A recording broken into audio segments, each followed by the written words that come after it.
Those of you who have been following us know how we feel about foreign policy and the Obama administration. As you know, I think he is a really good American, a good person, good man, good family man, a good guy, a good American.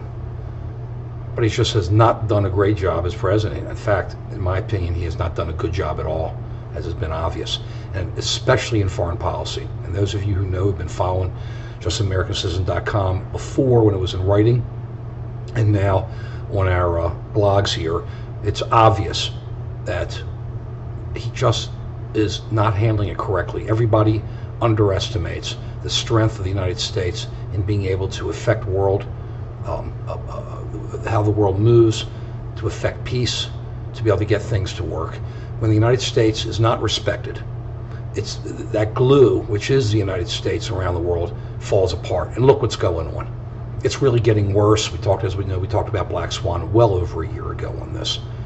Venezuela, since the Caudillo's been gone, Maduro's been running around. He's shooting people. Kids are in the streets. They're trying to make things happen. And why not just kill people, huh? Why not just throw Americans out of there?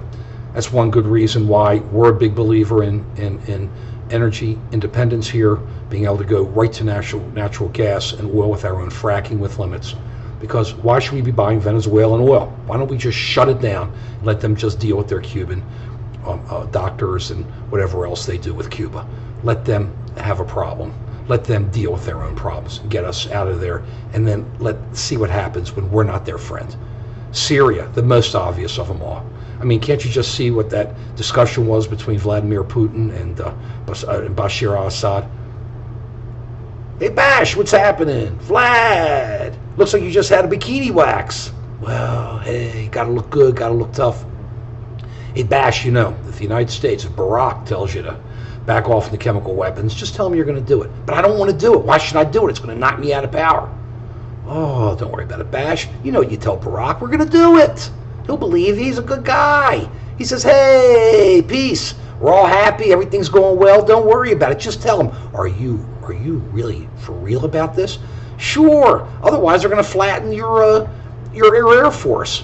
You don't want them to do that, do you? Well, I think they're all talk. Sure, they're all talk. That's how Barack works. Let's try to make him get nervous and then say the world's going to enter. The world does nothing. Don't worry, just tell him you're going to give up your chemical weapons.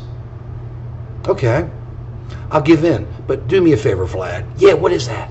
Put your shirt back on. Maybe you can use some deodorant too. Well, what did they do?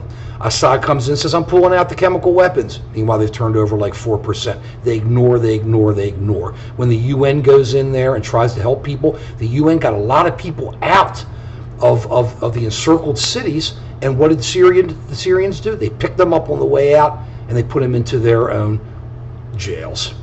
They're probably all dead. Meanwhile, hundreds of thousands of civilians are running out, destabilizing Jordan, destabilizing Turkey, and the rest of the Middle East gets destabilized. And Al-Qaeda flows in. Great job, Mr. President. Great job. Maybe if we had stopped them when they crossed the red line, things may have slowed down, and we wouldn't have lost any Americans. Period. We wouldn't have lost any. Look at Thailand. There you have elections. The people win. They always win, but the royalists keep going into the streets and keep objecting. Why don't we stand up for those who are the real, the people? It's the people, not this the poor people who keep winning down there. Where's the United States? Why aren't we standing up? Where are our ideals? What's going on around the world?